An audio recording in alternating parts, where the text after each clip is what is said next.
ऐसा बिल्कुल नहीं है। मैं एक सिंपल उदाहरण दे रहा आपको। सिद्धार्थ के पास जब वो घर छोड़ के चले, जीवन जीने की कला थी। कहते कि राज परिवार में उनका जन्म हुआ, तो उस समय उनके पास जो भी उस समय उपलब्ध शिक्षा थी वो सब उनके पास थी। वो घर छोड़ने के बाद जितने ऋषि मुनि के पास गए वहाँ भी शिक्षा मिली, पर क्या उन्होंने अपने आप को बुद्ध कहा? नहीं कहा।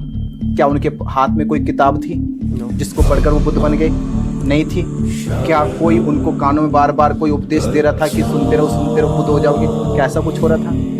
जब वो बोध गया में बैठे थे, ना तो हाथ में शास्त्र था, ना साहित्य था, ना कोई गुरु था, ना कोई आचार्य था, यानी आस पास कुछ भी नहीं था, छोड़ के बस उस समय स्थिति में। और केवल मैं ये इतिहास की घटना है कि उसकी प्रैक्टिस भी अभी जीता जागता उदाहरण दूंगा भी आपको, जिन्होंने करके दिखाया भी। जब कुछ नहीं था वो बुद्ध हुए।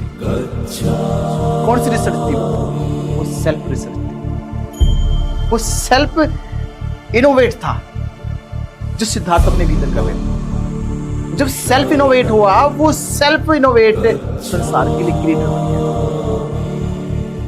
मैं उस साइंस की बात कर रहा हूं। जब कोई एफर्ट्स भी नहीं थे हमारे पास, और आप जिस एफर्ट्स की बात नहीं कर रहा हूं, आज जो मेटलिज्म के ऊपर जो साइंस खड़ी हुई है, एस्टेब्लिश हुई है, वो मेटलिज्म की साइंस कैसे डेवलप हुई? प्रत्यक्ष समुत्पाद से, कि पदार्थ का कारण और कार्य है।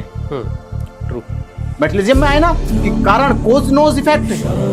अगर कोज नहीं होगा तो इफेक्ट्स कैसे आएंगे? तो ये प्रत्यक्ष समुत्पाद का तो थ्योरी है। बुद्ध ने कहा ये संसार कोई ईश्वरीय नहीं है कि एक बार में बना दिया गया, ये घटक है।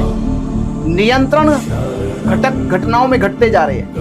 प्रतिक्षण इसमें पदार्थ टूटता है, जुड़ता है, टूटता है, जुड़ता है, और वो अपने अलग अलग अद्भुत रूपों में क्रिएट हो रहा है, स्टेब्लिश हो रहा है, जिसे हम विज्ञान कहते हैं। ये स्थिति को बुद्ध ने अपने माइंड चेतन रूप में